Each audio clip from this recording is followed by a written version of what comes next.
Hey, what's up everyone? Alex here. So with another opening video, this would be 111th opening that I'll be sharing with you, which is called the semi-wing variation opening. It's a very short sequence just like the wing variation opening, and it also goes into the diagonal opening. So F5, F6 basically kickstarts the usual diagonal opening sequence, and over here, instead of playing D3 that leads you potentially to the wing variation, you go to C4 over here, and instead of white going for the best move again, if white chooses to compact its shape to F4, then it kind of kickstarts the semi-wing variation or the semi-wing variation over here. So this is basically a very short sequence opening, and this is how it starts.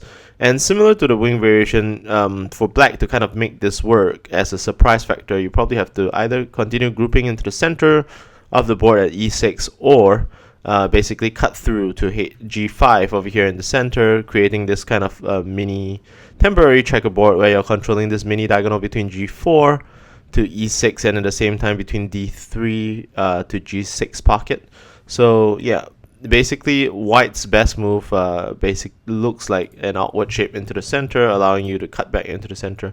And then white would still have to play towards the edge, an early edge, and then you have 1, 2, 3 playable moves, probably of very similar rating. I would probably say that maybe F3 and F7 are more playable ones. If you continue with the center of the board reasoning, then I think it's reasonable for white to actually cut into the center over here and allow you to kind of curl back and maintain this diagonal, or you could potentially cut through to the center here, or even here, or maybe even D7 over here. So I think this would work. Probably pretty well. D7, more towards the center of the board. White counters with cut through, or even a cut through here, and that allows you to kind of momentarily control this mini diagonal. If white does this and you cut over here, you kind of control this mini diagonal between B3 to F7 and also between D3 to G6. And of course, you could argue white could jump in to D3, going for multiple tempo into the center.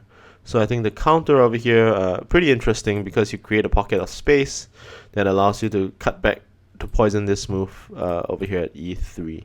And if white chooses to jump into E3 here, you can continue with an additional tempo, 2 moves within the same area of the mid game. And it does seem a little bit more playable. I would say this looks more playable than the wing variation itself. So I think both the wing variation and the semi-wing variation is very, very rarely played, I think, by players because of the huge disadvantage that you might have to face if white knew the best move. And if white played the best move, I think playable ones E6 or H5. H5 a little loud, E6 going towards the center of the board, maybe slightly better. And maybe white could probably make a mistake over here to D7, so who knows. But that kind of just levels the playing field a little bit. Maybe against an expert book player, you would probably want to play this variation. But I think mostly such variation would be useful during blitz games. So yeah, hopefully this opening works for you, and thank you very much for joining me, and I'll see you at the next one. Goodbye.